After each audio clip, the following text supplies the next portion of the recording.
Bismillahirrahmanirrahim. Salam aleykum və rəhmətullah. Sual olunur ki, başdan və sinədən gələn bəlğəmi udmaq orucu batil edirmi? Ayətullah Sistaninin nəzərinə əsasən başdan və sinədən gələn bəlğəmi udmaq orucu batil etmir. Hətta ağız boşluğuna daxil olmuş olsa da belə.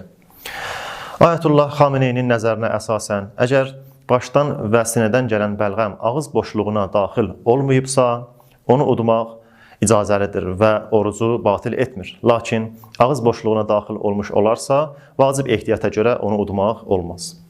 Ayətullah Məkarim Şirazinin nəzərinə əsasən isə, əgər başdan gələn bəlğəm burun boşluğuna daxil olubsa, vacib ehtiyata görə onu udmaq icazəli deyil.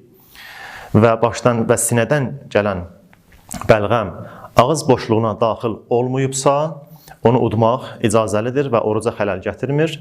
Lakin ağız boşluğuna daxil olubsa, onun udulması icazəli deyil. Vəssalamu aleykum və rəhmətullahi və bərəkatuhu.